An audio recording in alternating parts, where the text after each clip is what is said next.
que le Dieu de paix, celui qui a tenu la main d'Abraham dans l'inconnu, qui a fortifié Moïse face à l'impossible et qui a relevé David après sa chute, te bénisse aujourd'hui d'une foi vivante, brûlante et inébranlable. Que ton cœur ressente sa présence plus forte que tes doutes, plus profond que ta douleur et plus vaste que tes incertitudes. Je prie que tu sois comme un arbre planté près d'un courant d'eau, qui donne son fruit en sa saison et dont le feuillage ne se flétrit point.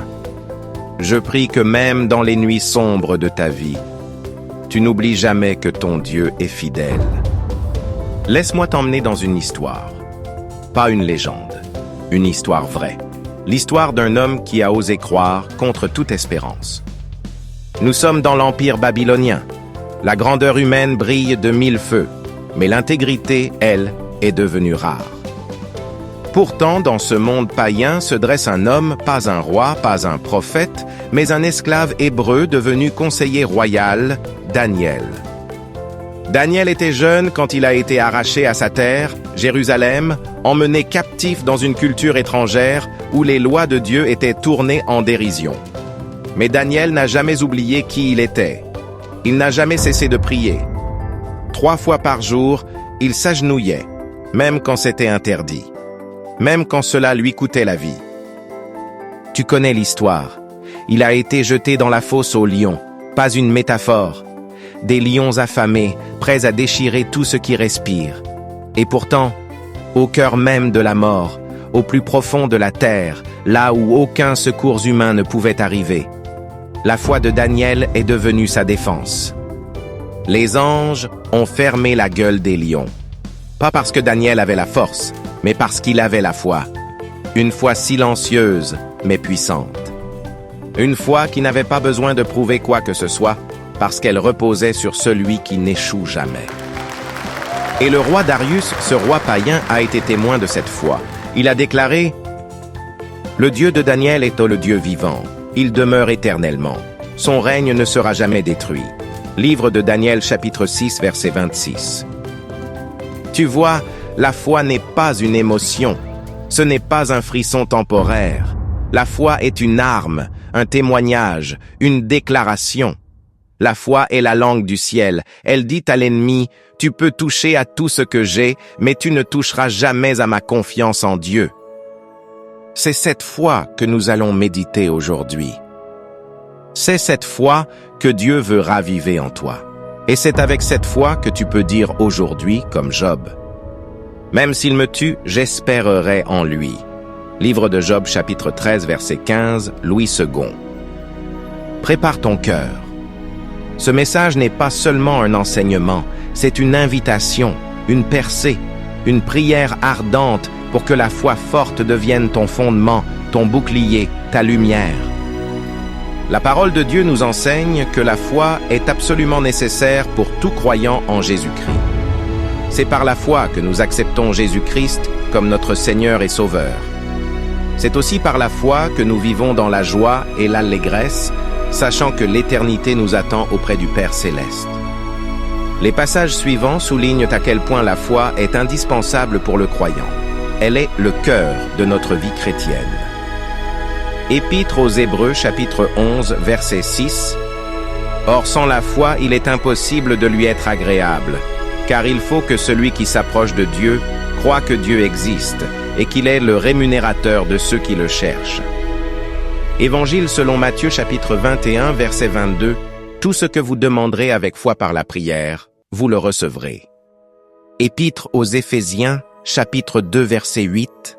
« Car c'est par la grâce que vous êtes sauvés, par le moyen de la foi. Et cela ne vient pas de vous, c'est le don de Dieu. » Épître aux Hébreux, chapitre 11, verset 1. « Or la foi est une ferme assurance des choses qu'on espère, une démonstration de celles qu'on ne voit pas. » Remarquez bien la façon dont la Bible décrit la foi. La foi est une assurance, c'est une garantie, une déclaration de confiance dans la puissance et la capacité de Dieu. La foi est une substance, elle est réelle et tangible. La foi est une conviction, c'est une croyance ferme, une persuasion inébranlable en Dieu. Il n'y a aucun doute. La foi est une démonstration. Elle est la preuve, l'indication et la manifestation d'une confiance totale dans le Seigneur.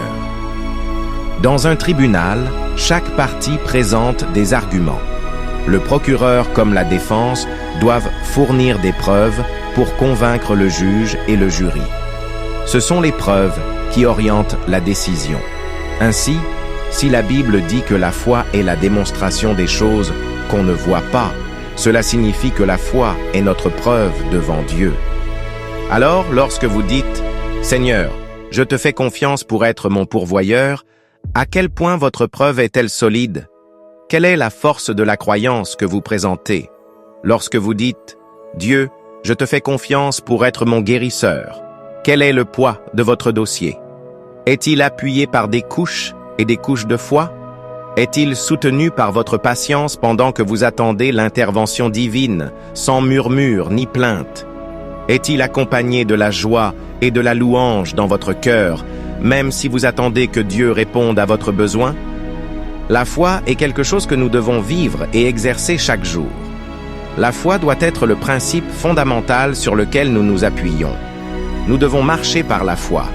Foi en la parole de Dieu, foi en qui Dieu est et foi en ses promesses. Prions ensemble. Père céleste, je te rends gloire et je te loue. Je te prie de fortifier ma foi, Seigneur. Augmente et affermis ma foi, Roi Jésus. Aide-moi à avoir la confiance de Job, afin que, même si je devais tout perdre, si ma carrière m'était enlevée, si ma maison et ma voiture disparaissaient, je puisse garder une foi inébranlable en toi. Je prie pour toujours pouvoir proclamer les paroles du livre de Job, chapitre 13, verset 15. « Voici, il me tuera. Je n'ai rien à espérer.